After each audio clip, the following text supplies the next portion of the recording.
MP board के कक्षा 12वीं के सभी विद्यार्थियों के लिए आज इस वीडियो में हिंदी का क्वेश्चन पेपर प्री बोर्ड के लिए हम पढ़ेंगे सेट बी। तो देखिए, मैंने आपको बताया था कि 3 पेपर मैं आपको दूंगी, तो सेट ए आपको बताया है, ये सेट बी है और ये सेट सी है। सेट सी भी आपको कंप्लीट करना है, भरोसा रखें। 70 अंक आपको यदि चाहिए तो आप तीनों पेपरों को कंप्लीट करके ज़रूर जाएं। तो सबसे पहला प्रश्न रहेगा आपका, सही विकल्प चुनिए। तो भक्तिन कहाँ की रहने वाली थी? तो भक्तिन झूसी की रहने वाली थी। दूसरा है, यशोधर बाबू के आदर्श थे। तो यशोधर बाबू के आदर्श कौन थे? किशन दा थे। और निम्न शब्दों में से तकनीकी शब्द नहीं है, तो अंगोछा क्या है? तकनीकी शब्द नहीं है। और काव्य की शोभा बढ़ाने वाले शब्द क्या कहलाते हैं? तो अलंकार कहलाते हैं। और 5वां है, रीति काल की प्रतिनिधि रचना है, तो बिहारी सत्संग। और दिन कैसे ढलता है? तो दिन जल्दी जल्दी ढलता है। अब यहाँ से अगला जो प्रश्न है, रिक्त स्थान की पूर्ति कीजिए। पहला है, तीतरबाज युवक कहता था वह डेडेस पाकर भीतर गया, तो वह निमंत्रण पाकर भीतर गया।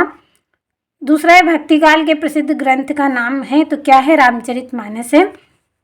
तीसरा है, कवि हरिवंश राय बच्चन डेडेस का उन्माद लिए फिरते हैं, तो ये यौवन का उन्माद लिए फिरते हैं। और लेखक आनंद यादव की माँ धूप में डेडेस थाप रही थी, तो वो क्या कर रही थी? कंडे थाप रही थी। 5वां, रवि पूर्व से निकलता है का शुद्ध रूप डेडेस है, तो क्या है? रवि पूर्व से निकलता है, यानी कि जो सूर्य है वो क्या है? पूर्व दिशा से निकलता है। 6वां है, प्रबंध काव्य के 2 भेद हैं, महाकाव्य और खंड काव्य। तो ये किसके भेद हैं? प्रबंध काव्य के भेद होते हैं। अगला आपका जो प्रश्न है उसमें आपको जोड़ियाँ बनानी है। तो पहली जोड़ी है कविता के बहाने, तो इसकी जोड़ी आपकी रहेगी कुंवर नारायण। दूसरा है ज्ञान मार्गी शाखा, तो इसकी जोड़ी रहेगी कबीरदास। तीसरा है महादेवी वर्मा, इसकी जोड़ी रहेगी छायावाद। और गंगोत्री, तो गंगोत्री की जोड़ी आपकी रहेगी तकनीकी शब्द है। 5वां है रेडियो नाटक, तो सीमित पात्र हैं। और कुलाधिपति, इसकी जोड़ी आपकी रहेगी उमाशंकर जोशी।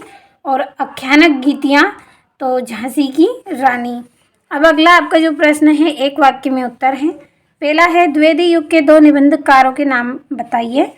पहला है महावीर प्रसाद द्विवेदी और दूसरा है बाल मुकुंद गुप्त।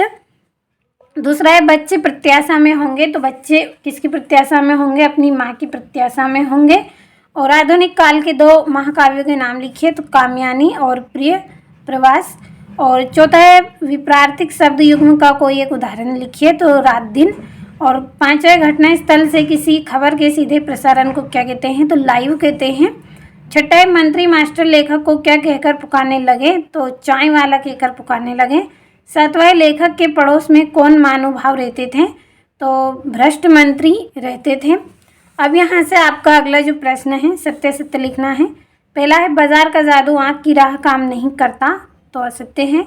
दूसरा है, सिंधु घाटी सभ्यता में पत्थर और तांबे का प्रयोग नहीं होता था, तो असत्य है। तीसरा है, ही तो भी तक आदि निपात शब्द हैं, सत्य है। चौथा है, रस को काव्य की आत्मा कहा जाता है, तो एकदम सत्य है।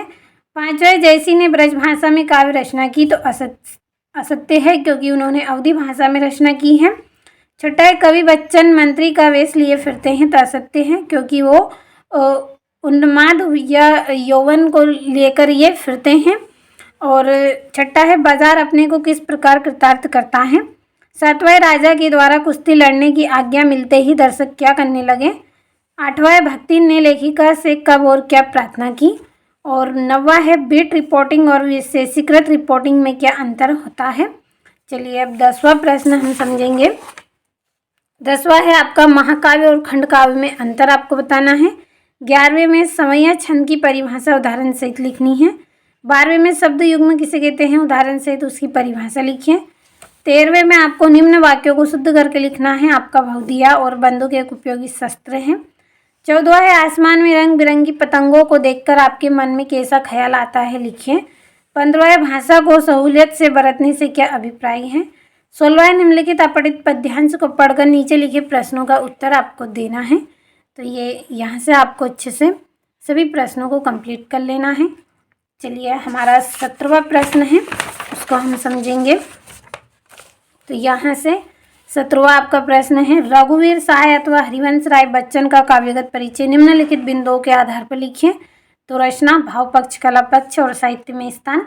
इसी तरह से 18वां है। 19वां है धर्म पार्थक्य नहीं एकता का द्योतक है। और 20वें में निम्नलिखित पद्यांश की प्रसंग एवं संदर्भ सहित व्याख्या आपको करनी है। और ये यहाँ से आपका 21वां प्रश्न कंप्लीट अच्छे से कर लेना है। और ये यहाँ से भी कंप्लीट करें आप। और ये 22वां सचिव माध्यमिक शिक्षा मंडल मध्य प्रदेश भोपाल को अंक सूची अथवा प्रमाण पत्र की द्वितीय प्रतिलिपि मंगवाने हैं तो आवेदन पत्र लिखना है। 23वें में आपको निबंध करना है। तो आज इस वीडियो में आपको जितने भी प्रश्न बताए गए हैं भरोसा रखें कंप्लीट अच्छे से करें। 70 अंक आप एग्जाम में अच्छे से प्राप्त कर सकते हैं। पूरे प्रश्नों को अच्छे से कंप्लीट करके ही एग्जाम देने जाएं।